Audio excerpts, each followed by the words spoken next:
Hi hello ಎಲ್ರಿಗೂ ನಮಸ್ಕಾರ. ಎಲ್ಲರೂ ಹೇಗಿದ್ದೀರಾ? Welcome back to my channel ಮನಸ್ನೇಸ್. ನೀವೆಲ್ಲರೂ ಚೆನ್ನಾಗಿದ್ದೀರಾ ಅನ್ನೋದು ನನ್ನ ಭಾವನೆ. ಇವತ್ತು ಫ್ರೈಡೇ ಮಾರ್ನಿಂಗ್ ವ್ಲಾಗ್ನ ನಾನು ನಿಮ್ಮ ಜೊತೆ ಶೇರ್ ಮಾಡ್ತಾ ಇದ್ದೀನಿ. ಇವತ್ತು ಫ್ರೈಡೇ ಆಗಿರೋದ್ರಿಂದ ಇವತ್ತು ಪೋಟಿಗೆಲ್ಲ ತೊಳೆದು ಬಾಗಿಲಿಗೆಲ್ಲ ನೀರು ಹಾಕಿ ಇವಾಗ ರಂಗೋಲಿನ ಹಾಕೊತಾ ಇದ್ದೀನಿ. ಬನ್ನಿ ರಂಗೋಲಿ ಹೇಗಿದೆ ನೋಡ್ಕೊಂಬರೋಣ. ನಂತರ ಹೇಗೆ ಇವತ್ತಿನ ಬೆಳಗಿನ ರೂಟೀನ್ ಹೇಗಿರುತ್ತೆ ಅಂತ ನೋಡೋಣ.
ರಂಗೋಲಿನ ಹಾಕಿದ್ದಾಗಿದೆ. ಇವಾಗ ಅಡುಗೆ ಮನೆಗೆ ಬಂದಿದ್ದೀನಿ. ನಾನು ಅಡುಗೆ ಮನೇಲಿ ಹಾಗಲಕಾಯಿನ ಈಗಾಗಲೇ ನೈಟಲ್ಲೇ ಸಣ್ಣದಾಗಿ ಹಚ್ಬಿಟ್ಟು ಇಟ್ಕೊಂಡಿದ್ದೆ. ಇದರಿಂದ ನಾನು ಇವತ್ತೊಂದು ರೆಸಿಪಿ ಮಾಡ್ತಾಯಿದ್ದೀನಿ. ಈ ಥರ ರೌಂಡಕ್ಕೆ ಹಚ್ತಾರೆ ಸಾಮಾನ್ಯವಾಗಿ, ಆದರೆ ನಾನೆಲ್ಲ ಹಾಗಲಕಾಯಿನ ತುಂಬ ಸಣ್ಣದಾಗಿ ಹಚ್ಕೊಂಡಿದ್ದೀನಿ. ಇಲ್ಲಿ ಒಂದು ಬಾಣಲಿಗೆ ಸ್ವಲ್ಪ ಎಣ್ಣೆ ಹಾಕ್ಕೊಂಡಿದ್ದೀನಿ. ಒಂದು 4ರಿಂದ 5 ಟೇಬಲ್ ಸ್ಪೂನ್ ಆಗುವಷ್ಟು ಎಣ್ಣೆ ಹಾಕ್ಕೊಂಡಿದ್ದೀನಿ. ಸ್ವಲ್ಪ ಸಾಸಿವೆ ಹಾಕಿ ನಂತರ ದೊಡ್ಡ ಗಾತ್ರದ 2 ಈರುಳ್ಳಿನ ಸಣ್ಣದಾಗಿ ಹಚ್ಕೊಂಡು ನಾನಿಲ್ಲಿ ಸೇರಿಸ್ಕೊಂಡಿದ್ದೀನಿ. ಇದು ನೀಟಾಗಿ ನಾವು ಫ್ರೈ ಮಾಡಬೇಕಾಗತ್ತೆ. ಇದು ಕಲರ್ ಚೇಂಜ್ ಆಗೋವರೆಗೂ ಕೂಡ ಚೆನ್ನಾಗಿ ಫ್ರೈ ಮಾಡಬೇಕು. ಇನ್ ಮಿಡಲ್ ಹಾಗೆ ಸ್ವಲ್ಪ ಕರಿಬೇವಿನ ಸೊಪ್ಪನ್ನು ಕೂಡ ನಾನಿಲ್ಲಿ ಸೇರಿಸ್ಕೊಂಡಿದ್ದೀನಿ. ಸ್ವಲ್ಪ ಕರಿಬೇವಿನ ಸೊಪ್ಪು ಜಾಸ್ತಿ ಪ್ರಮಾಣದಲ್ಲಿ ಸೇರಿಸ್ಕೊಂಡ್ರೆ ತುಂಬ ಚೆನ್ನಾಗಿರುತ್ತೆ, ಫ್ಲೇವರು ಕೂಡ ತುಂಬ ಚೆನ್ನಾಗಿರುತ್ತೆ. ಇದು ತುಂಬ ಕಡಿಮೆ ಇಂಗ್ರೀಡಿಯೆಂಟಲ್ಲಿ ತುಂಬ ಟೇಸ್ಟಿಯಾಗಿ ತುಂಬ ಚೆನ್ನಾಗಿ ಮಾಡ್ಬೋದು. ಹಾಗಲಕಾಯಿ ಅಂದರೆ ಸಾಮಾನ್ಯವಾಗಿ ಎಲ್ಲರೂ ಮುಖ ಮುರಿತಾರೆ, ಯಾಕಂತಂದರೆ ಅದು ತುಂಬ ಕಹಿ ಅಂತೇಳಿ. ಆದರೆ ಆರೋಗ್ಯಕ್ಕೆ ತುಂಬ ಒಳ್ಳೆಯದು ಹಾಗಲಕಾಯಿ. ಸೊ ಈ ಮೆಥಡಲ್ಲಿ ನೀವು ಮಾಡ್ಕೊಳ್ಳೋದ್ರಿಂದ ಕಹಿ ಪ್ರಮಾಣ ತುಂಬ ಕಡಿಮೆ ಇರುತ್ತೆ. ತಿನ್ನೋದಕ್ಕೂ ಕೂಡ ತುಂಬ ರುಚಿಯಾಗಿ ಅನಿಸುತ್ತೆ. ಇದನ್ನು ನಾವು ಚಪಾತಿಗೆ ರೊಟ್ಟಿಗೆ ಅನ್ನೋದಕ್ಕಿಂತ ಬರೀ ಬಾಯಲ್ಲೇ ತಿನ್ಕೊಬಿಡ್ಬೋದು, ಸ್ನ್ಯಾಕ್ಸ್ ಥರ. ಅಷ್ಟು ಚೆನ್ನಾಗಿರುತ್ತೆ. ಇವಾಗ ನೋಡಿ ಈರುಳ್ಳಿ ಎಲ್ಲ ಫ್ರೈ ಆಗ್ತಿದೆ. ಅಷ್ಟರಲ್ಲಿ ನಾವು ಸಣ್ಣದಾಗಿ ಹೆಚ್ಚಿರುವಂತಹ ಹಾಗಲಕಾಯಿ ಏನಿದೆ ಅದನ್ನು ನೀಟಾಗಿ ತೊಳ್ಕೊಬೇಕಾಗತ್ತೆ. ಈ ಥರ ಸಾಮಾನ್ಯವಾಗಿ ತರಕಾರಿಗಳನ್ನ ಏನಂತಾರೆ, ಹಚ್ಚಿದ ಮೇಲೆ ತೊಳಿಬಾರ್ದು ಅಂತ ಹೇಳ್ತಾರೆ. ಸೊ ಹಾಗಲಕಾಯಿನ ಮಾತ್ರ ನಾನು ಯಾವಾಗಲೂ ಅಷ್ಟೇ ಈ ಥರ ಹಚ್ಕೊಂಡಿದ್ದ ನಂತರ ಸ್ವಲ್ಪ ಚೆನ್ನಾಗಿ ತೊಳ್ಕೊತೀನಿ. ಯಾಕಂದರೆ ಸ್ವಲ್ಪ ಕಹಿ ಅಂಶನಾದ್ರು ಕಡಿಮೆ ಆಗಲಿ ಅನ್ನೋದಕ್ಕೋಸ್ಕರ. ನೀವು ಮೊದಲೇ ತೊಳೆದ್ಬಿಡ್ಬೇಕಾದ್ರೆ ಹಚ್ಕೊಬೋದು. ನಾನು ಯಾವಾಗಲೂ ಅಷ್ಟೇ ಹಾಗಲಕಾಯಿನ ಫಸ್ಟು ಹಚ್ಬಿಟ್ಟು ನಂತರ ತೊಳಿತೀನಿ. ಯಾಕಂದರೆ ಸ್ವಲ್ಪ ಜಾಸ್ತಿ ಕಹಿ ಆಗಿಬಿಡತ್ತೆ ಅನ್ನೋದೊಂದು ಭಯ ಇರುತ್ತೆ ನನಗೆ. ಹಾಗಲಕಾಯಿ ಅಂದರೆ ಮೊದಲು ಅಷ್ಟು ಇಷ್ಟ ಆಗ್ತಿರಲಿಲ್ಲ. ಈ ಥರ ಪಲ್ಯ ಮಾಡಿದ್ರೆ ಅಷ್ಟೇ, ನಾನು ಇವಾಗಲೂ ಅಷ್ಟೇ ಈ ಥರ ಪಲ್ಯ ಮಾಡಿದ್ರೆ ಅಷ್ಟೇ, ಅದು ನಾನು ಮಾಡಿದ್ರೆ ಅಷ್ಟೇ ನಾನು ತಿನ್ನೋದು. ಹಾಗಲಕಾಯಿ ಬೇರೆ ಯಾರೇ ಮಾಡಿಕೊಟ್ರು ನನಗೆ ಇಷ್ಟ ಆಗೋದಿಲ್ಲ, ಕಹಿ ಅಂತ ಅನಿಸುತ್ತೆ. ಈ ಗೊಜ್ಜು ಥರ ಎಲ್ಲ ಮಾಡ್ತಾರೆ, ಸೊ ಅದೆಲ್ಲ ನನಗೆ ಇಷ್ಟ ಆಗೋಲ್ಲ. ಸೊ ಅದಕ್ಕಾಗಿ ನಾನು ಇದೇ ಥರ ಮೆಥಡಲ್ಲಿ ಯಾವಾಗಲೂ ಚಪಾತಿಗೆ ರೊಟ್ಟಿಗೆ ಮಾಡ್ಕೊತೀನಿ. ತುಂಬ ಟೇಸ್ಟಿಯಾಗಿರುತ್ತೆ. ನೋಡಿ ಇವಾಗ ಹಾಗಲಕಾಯಿನೆಲ್ಲ ನೀಟಾಗಿ ತೊಳೆದು ಅದರಲ್ಲಿರುವಂಥ ನೀರನ್ನ ಕಂಪ್ಲೀಟಾಗಿ ತೆಗಿಬೇಕಾಗತ್ತೆ. ತೆಗೆದಿದ್ದ ನಂತರ ನೋಡಿ ಈ ರೀತಿ ಆಗಿದೆ. ಅಷ್ಟರಲ್ಲಿ ನಾವು ಈರುಳ್ಳಿ ಎಲ್ಲ ಫ್ರೈ ಆಗೋದಕ್ಕೆ ಇಟ್ಟಿದ್ವಲ್ಲ, ಇದು ಕಂಪ್ಲೀಟಾಗಿ ನೋಡಿ ಕಲರ್ ಚೇಂಜ್ ಆಗ್ತಾ ಇದೆ, ಟ್ರಾನ್ಸ್ಪರೆಂಟ್ ಥರ ಆಗ್ತಿದೆ ನೋಡಿ. ಇಷ್ಟ ಆದರೆ ಆಗ್ತಾಯಿದೆ. ಇದ್ರ ಜೊತೆಗೆ ಈಗ ನಾವು ಸ್ವಲ್ಪ ಅರಿಶಿಣದ ಪುಡಿ, ಮತ್ತು ಹಾಗೆ ಗರಂ ಮಸಾಲ ಒಂದೂವರೆ ಸ್ಪೂನಷ್ಟು ಗರಂ ಮಸಾಲ, ಹಾಗೆ ಸ್ವಲ್ಪ ಅಚ್ಚ ಖಾರದ ಪುಡಿ. ಇದು ನಿಮ್ಮ ಖಾರಕ್ಕೆ ತಕ್ಕನಂಗೆ ನೀವು ಹಾಕ್ಕೋಬೋದು. ನಮ್ಮನೇಲಿ ಸ್ವಲ್ಪ ಖಾರ ಕಡಿಮೆ ತಿನ್ನೋದ್ರಿಂದ ನಾನಿಲ್ಲೊಂದು ಅರ್ಧ ಮುಕ್ಕಾಲು ಸ್ಪೂನಷ್ಟು ಹಾಕ್ಕೊಂಡಿದ್ದೀನಿ. ನಿಮ್ಗೆ ಇನ್ನೂ ಖಾರ ಬೇಕು ಅಂದರೆ ಇನ್ನೊಂದು ಸ್ವಲ್ಪ ಜಾಸ್ತಿ ಹಾಕ್ಕೊಬೋದು. ನೋಡಿ, ಇದಿಷ್ಟು ಮಸಾಲೆಗಳನ್ನೆಲ್ಲ ಹಾಕಿ ಚೆನ್ನಾಗಿ ಫ್ರೈ ಮಾಡ್ಕೋಬೇಕಾಗತ್ತೆ. ಇದು ಎಣ್ಣೆ ಸ್ವಲ್ಪ ಚೆನ್ನಾಗಿ ಫ್ರೈ ಆದರೆ ಟೇಸ್ಟಿಯಾಗಿರುತ್ತೆ. ಸೊ ಹಾಗಾಗಿ ಇದನ್ನ ಎಣ್ಣೆಯಲ್ಲಿ ಸ್ವಲ್ಪ ಇದ್ರ ಹಸಿ ವಾಸನೆ ಎಲ್ಲ ಹೋಗೋವರೆಗೂ ಕೂಡ ಒಂದು 2 ನಿಮಿಷ ಚೆನ್ನಾಗಿ ಫ್ರೈ ಮಾಡ್ಕೋಬೇಕಾಗತ್ತೆ. ನೋಡಿ, ಇವಾಗ ಇದು ಚೆನ್ನಾಗಿ ಫ್ರೈ ಆಗ್ತಿದೆ. ಎಣ್ಣೆ ಎಲ್ಲ ನೋಡಿ ಯಾವ ಥರ ಬಿಡ್ತಿದೆ. ಸೊ ಈ ರೀತಿ ಫ್ರೈ ಮಾಡ್ಕೊಂಡಿದ ನಂತರ ನಾವು ಈಗಾಗಲೇ ತೊಳೆದಿಟ್ಕೊಂಡಿರುವಂತಹ ಹಾಗಲಕಾಯಿ ಏನಿದೆ ಅದನ್ನು ನಾವು ಇದಕ್ಕೆ ಸೇರಿಸ್ಕೋಬೇಕಾಗತ್ತೆ.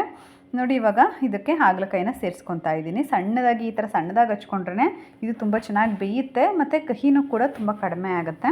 ನೋಡಿ, ಈ ರೀತಿ ಹಾಕೊಂಡಿದ ನಂತರ ಇದನ್ನು ನೀಟಾಗಿ ಮಿಕ್ಸ್ ಮಾಡ್ಕೋಬೇಕಾಗುತ್ತೆ. ಈ ಮಸಾಲೆ ಜೊತೆ ಎಲ್ಲ ಅದನ್ನು ನೀಟಾಗಿ ಹೊಂದ್ಕೋಬೇಕು. ಆ ರೀತಿ ಇದನ್ನು ಚೆನ್ನಾಗಿ ನಾವು ಮಿಕ್ಸ್ ಮಾಡ್ಕೋಬೇಕಾಗತ್ತೆ. ಈ ಥರ ಮಿಕ್ಸ್ ಮಾಡಿಕೊಂಡು ಇದನ್ನು ಬೇಯೋದಕ್ಕೆ ಇಡಬೇಕು.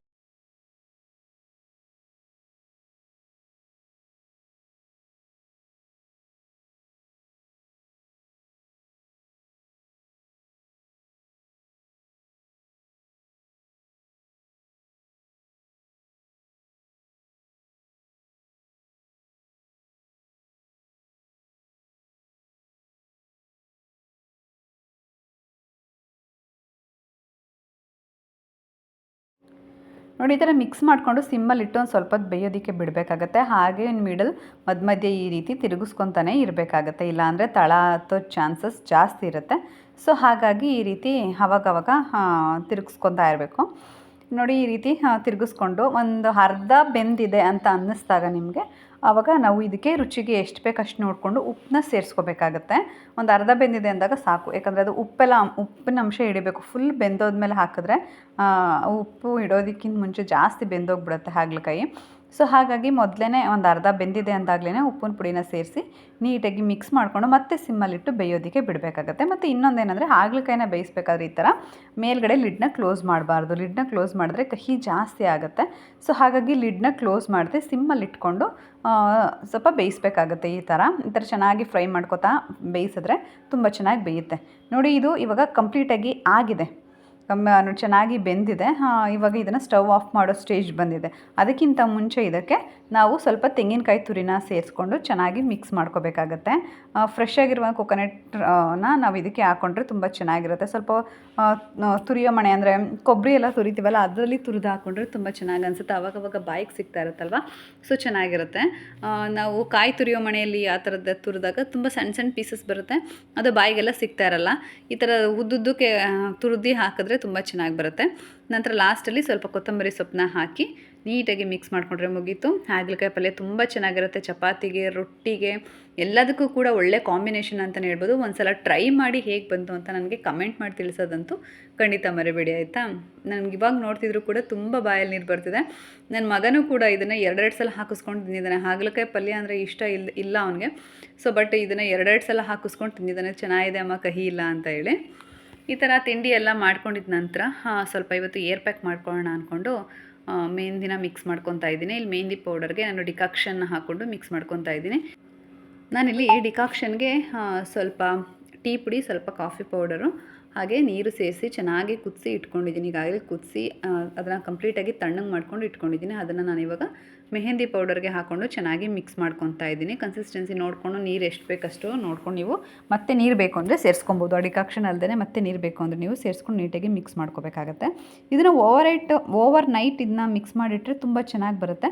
ಬಟ್ ಟೈಮ್ ಇಲ್ಲದೆ ಹೋದಾಗ ಒಂದು 1/2 ಅವರ್ ಕಲಸಿಟ್ಟು ಹಚ್ಕೊಬೋದು. ನೋಡಿ, ಇವಾಗ ನಾನಿಲ್ಲಿ ಹಚ್ಕೊತಾ ಇದ್ದೆ. ಒಂದು 1/2 ಅವರ್ ಕಲಸಿಟ್ಟಿದೆ ಅಷ್ಟೇ. ಹಚ್ಕೊತಾ ಇದ್ದೀನಿ. ಯಾಕಂತಂದರೆ ಸ್ವಲ್ಪ ಎಮರ್ಜೆನ್ಸಿ ಎಲ್ಲರೂ ಹೊರಗಡೆ ಹೋಗಬೇಕು ಅಂತಂದಾಗ ಹಚ್ಕೊಳ್ಳೇಬೇಕಾಗುತ್ತೆ. ನೈಟಲ್ಲಿ ಕೆಲವೊಂದು ಸಲ ಮರ್ತೋಗ್ಬಿಡುತ್ತೆ. ಸೊ ಆವಾಗ ಒಂದು ಅರ್ಧ ಗಂಟೆ ಮುಂಚಿತವಾಗಿ ಕಲಸಿ ಅದನ್ನು ಹಚ್ಕೊತಾ ಇದ್ದೀನಿ. ಈ ಗ್ರೇ ಹೇರ್ಸ್ಗಳೆಲ್ಲ ಶುರು ಆಗಿಬಿಟ್ಟಿರುತ್ತೆ ಈಗಾಗಲೇ. ಸೊ ಹಾಗಾಗಿ ಮೆಹಂದಿ ಹಚ್ಚೋದು ಬೆಟರ್ ಅಂತ ಅನಿಸುತ್ತೆ. ಸುಮ್ಮನೆ ಈ ಏರ್ ಡೈಗಳೆಲ್ಲ ಹಚ್ಕೊಂಡು ತುಂಬ ಜಾಸ್ತಿ ನರೆ ಕೂದಲು ಬರೋದಕ್ಕಿಂತ ಈ ಥರ ಏನು ಮೆಹಂದಿ ಪೌಡರ್ನ ಹಚ್ಚೋದು ಒಳ್ಳೆಯದೇ. ಈ ಮೆಹಂದಿ ಪೌಡರಲ್ಲೂ ಕೂಡ ತುಂಬ ವೈರಲ್ ಆಗ್ತಿರೋಂಥ ನ್ಯೂಸ್ಗಳೇನೆಂದರೆ ಎಲ್ಲ ಕೆಮಿಕಲೆಲ್ಲ ಮಿಕ್ಸ್ ಮಾಡ್ತಿದ್ದಾರೆ ಅಂತ ಹೇಳಿ. ಯಾವುದು ಚೆನ್ನಾಗಿರುತ್ತೋ ಯಾವುದು ಚೆನ್ನಾಗಿಲ್ಲ ಅಂತ ಕಂಡುಹಿಡಿಯೋದೇ ಈಗೊಂದು ಟಾಸ್ಕ್ ಆಗಿಬಿಟ್ಟಿದೆ. ಎಲ್ಲದರಲ್ಲೂ ಕೂಡ ಕಲಬೆರಕೆ ಆಗಿಬಿಟ್ಟಿದೆ. ಕೊನೆಗೆ ಹೊಟ್ಟೆಗೆ ಹಾಕೋ ಪದಾರ್ಥಗಳಂತೂ ಪೂರ್ತಿಯಾಗಿ ಕಲಬೆರಕೆ ಮಾಡಿದ್ದಾರೆ. ಇನ್ನು ಹೊರಗಡೆ ಉಪಯೋಗಿಸುವಂತಹ ತಲೆಗೆ ಹಾಕುವಂತಹ ಮೆಹಂದಿ ಪೌಡರ್ನೂ ಕೂಡ ಕಲಬೆರಕೆ ಮಾಡಿದ್ದಾರೆ ಅಂದರೆ ಏನು ಮಾಡೋಣ ಹೇಳಿ. ಅಲ್ವಾ? ಸೊ ಏನು ಮಾಡೋದಕ್ಕಾಗಲ್ಲ. ನಾವು ಇಲ್ಲಿ ಈ ಸಮಾಜದಲ್ಲಿ ಇದ್ದೀವಿ ಅಂದಾಗ ನಾವು ಇದನ್ನು ಫೇಸ್ ಮಾಡಲೇಬೇಕು. ಇದನ್ನು ನಾವು ಹೇಗಿದೆ ಒಪ್ಕೊಳ್ಳೇಬೇಕಾಗುತ್ತೆ. ನಾವೇ ಎಲ್ಲನೂ ತಯಾರು ಮಾಡೋದಕ್ಕಾಗಲ್ವಲ್ಲ. ಸೊ ಹಾಗಾಗಿ ಇವಾಗ ನಾನು ಮೆಹಂದಿ ಎಲ್ಲ ಹಚ್ಕೊಂಡಿದ್ದಾಯಿತು. ಮೆಹಂದಿ ಎಲ್ಲ ಹಚ್ಕೊಂಡು ನೆಕ್ಸ್ಟ್ ಇನ್ನೂ ಸ್ವಲ್ಪ ಉಳಿದಿರೋದ್ರಲ್ಲಿ ನನಗೆ ಕಿವಿ ಹತ್ರನೇ ಸ್ವಲ್ಪ ಜಾಸ್ತಿ ಗ್ರೇರ್ಸ್ಗಳು ಬರ್ತಿದೆ. ಸೊ ಹಾಗಾಗಿ ಅಲ್ಲಿ ಇನ್ನೊಂದು ಸ್ವಲ್ಪ ಹಚ್ಕೊತಾ ಇದ್ದೆ. ಈ ರೀತಿ ಎಲ್ಲ ಹಚ್ಕೊಂಡು ನಾನು ಎಲ್ಲ ಕೆಲಸ ಮುಗಿಸೋ ಅಷ್ಟರಲ್ಲಿ ಸುಮಾರು 1 ಅವರ್ 2 ಅವರ್ಸ್ ಆಗುತ್ತೆ. ಅಲ್ಲಿವರೆಗೂ ಕೂಡ ನಾನು ಹಾಗೆಯೇ ಏರ್ ಪ್ಯಾಕ್ ಇರುತ್ತೆ. 1 ಅವರ್ 2 ಅವರ್ ಅಂತೂ ಕಂಪ್ಲೀಟಾಗಿ ಇದ್ದೇ ಇರುತ್ತೆ. ಅದಕ್ಕಿಂತ ಮುಂಚೆ ತೆಗಿಯೋದಕ್ಕೆ ಆಗಲ್ಲ. ಯಾಕಂದರೆ ಕೆಲಸ ಮಾಡೋದಕ್ಕಿಂತ ಮುಂಚೆನೇ ಹಚ್ಕೊಳ್ಳೋದ್ರಿಂದ ನಾನು ಎಲ್ಲ ಕೆಲಸ ಮುಗಿಸಿ ಸ್ನಾನಕ್ಕೆ ಹೋಗೋ ಅಷ್ಟರಲ್ಲಿ 1-2 ಅವರ್ಸ್ ಅಂತೂ ಹಾಗೇ ಆಗುತ್ತೆ. ಸೊ ಹಾಗಾಗಿ ಬೆಳಗ್ಗೆ ಹೊತ್ತೇ ನಾನು ಏರ್ ಪ್ಯಾಕ್ನ ಹಚ್ಕೊತೀನಿ. ಈ ರೀತಿ ಏರ್ ಪ್ಯಾಕ್ ಎಲ್ಲ ಹಚ್ಕೊಂಡಿದ್ದ ನಂತರ ಇವತ್ತು ಬೆಡ್ ಸ್ಪ್ರೆಡ್ ಎಲ್ಲ ಚೇಂಜ್ ಮಾಡಬೇಕು ಅಂತ ಅಂದ್ಕೊಂಡಿದ್ದೆ. ಸೊ ಹಾಗಾಗಿ ಇವತ್ತು ನಾನು ಬೆಡ್ ಸ್ಪ್ರೆಡ್ನ ಚೇಂಜ್ ಮಾಡ್ತೀನಿ. ನಾನು ಬೆಡ್ ಸ್ಪ್ರೆಡ್ನ ನೋಡೋಕ್ಕೆ ಸ್ವಲ್ಪ ಫ್ರೆಶ್ಶಾಗಿ ಕಾಣಿಸ್ತಿದೆ ಅನ್ನೋವರೆಗೂ ಮಾತ್ರ ಹಾಕ್ತೀನಿ.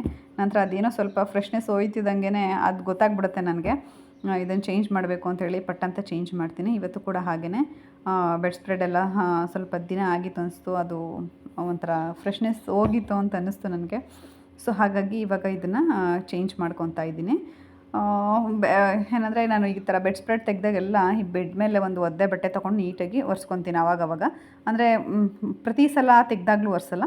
ಒಂದು 2 ಸಲ 3 ಸಲ ತೆಗೆದಾಗ ಒಂದು ತೇವದ ಬಟ್ಟೆ ತೊಗೊಂಡು ನೀಟಾಗಿ ಒರೆಸ್ಕೊಂಬಿಟ್ಟು ಒಂದು ಸ್ವಲ್ಪ ಹೊತ್ತು ಬಿಡ್ತೀನಿ, ಬೆಡ್ಡೆಲ್ಲ ಕಂಪ್ಲೀಟಾಗಿ ಹಾರೋವರೆಗೂ. ಯಾಕಂದರೆ ತೇವ ಮಾಡಿರೋ ಬಟ್ಟೆಲಿ ಒರೆಸೋದ್ರಿಂದ ಅದೆಲ್ಲ ಸ್ವಲ್ಪ ತೇವ ಇದ್ದಂಗೆ ಬೇರೆ ಬೆಡ್ ಸ್ಪ್ರೆಡ್ನ ಹಾಕಿದ್ರೆ ಆ ತೇವಾಂಶ ಸರಿಯಾಗಿ ಹೋಗಲ್ವೇನೋ, ಸ್ಮೆಲ್ ಬರುತ್ತೇನೋ ಅನ್ನೋದಕ್ಕೋಸ್ಕರ ಒಂದು ಸಲ ಒರೆಸಿ ಒಂದು 1/2 ಅವರ್ ಬಿಟ್ಟು ನಂತರ ಬೇರೆ ಬೆಡ್ ಸ್ಪ್ರೆಡ್ನ ನಾನು ಹಾಕ್ತಾಯಿದ್ದೆ. ಸೊ ಇವತ್ತು ಈಗಾಗಲೇ ಹಬ್ಬದಲ್ಲಿ ಯುಗಾದಿ ಹಬ್ಬದಲ್ಲೆಲ್ಲ ಸ್ವಲ್ಪ ನೀಟಾಗೆಲ್ಲ ಕ್ಲೀನ್ ಮಾಡಿರೋದ್ರಿಂದ ಇವಾಗೆಲ್ಲ ಏನು ಬೇಡ ಅದೆಲ್ಲ ಅಂಥೇಳಿ ಹಾಗೆ ಸ್ವಲ್ಪ ಧೂಳನ್ನ ಕೆಡ್ಕೊಂಡು ಬೆಡ್ ಸ್ಪ್ರೆಡ್ನ ಹಾಕ್ತಾಯಿದ್ದೀನಿ. ಈ ರೀತಿ ಬೆಳಗ್ಗೆ ಹೊತ್ತು ಹೆಣ್ಮಕ್ಳಿಗೆ ಎಷ್ಟು ಕೆಲಸ ಮಾಡಿದ್ರೂ ಮುಗಿಯೋದೇ ಇಲ್ಲ. ಮಾಡ್ತಾಯಿದ್ರೆ ಇದ್ದೇ ಇರುತ್ತೆ. ನನಗೆ ಅಂತಲ್ಲ, ಪ್ರತಿ ಹೆಣ್ಮಕ್ಳುಗಳ್ದು ಕೂಡ ಇದೆ. ಅದು ಮನೇಲಿರೋವಂಥ ಹೆಣ್ಮಕ್ಳುಗಳಿಗಂತೂ ಯಾವತ್ತೂ ಕೆಲಸ ಮುಗಿಯೋದೇ ಇಲ್ಲ ಅಂತಲೇ ಹೇಳ್ಬೋದು. ಮಾಡ್ತಾಯಿದ್ರೆ ಯಾವುದಾದ್ರೂ ಒಂದೊಂದು ಕೆಲಸ ಇದ್ದೇ ಇರುತ್ತೆ. ಇಲ್ಲಾಂದರೆ ನಾವೇ ಹುಡ್ಕೊಂಡು ಮಾಡ್ತಾಯಿರ್ತೀವಿ ಅಂತಲೇ ಹೇಳ್ಬೋದು. ಇವಾಗ ಬೆಡ್ ಸ್ಪ್ರೆಡ್ ಎಲ್ಲ ಹಾಕಿದ ನಂತರ ಸ್ನಾನ ಎಲ್ಲ ಮುಗಿಸ್ಕೊಂಡು ಪೂಜೆನೂ ಮಾಡಿಕೊಂಡೆ. ಇವತ್ತು ಹಾಗಲಕಾಯಿ ಪಲ್ಯ ಚಪಾತಿ ತುಂಬ ಚೆನ್ನಾಗಿತ್ತು ಕಾಂಬಿನೇಷನ್. ಎಲ್ಲರೂ ಕೂಡ ತುಂಬ ಇಷ್ಟಪಟ್ಟು ಖುಷಿಯಿಂದ ತಿಂದರು. ಹಸ್ಬೆಂಡು ಕೂಡ ಅಷ್ಟೇ ಬಾಕ್ಸ್ಗೆ ಸ್ವಲ್ಪ ಜಾಸ್ತಿನೇ ಹಾಕು ಅಂತೇಳಿ ಹಾಕಿಸ್ಕೊಂಡು ಹೋಗಿದ್ರು.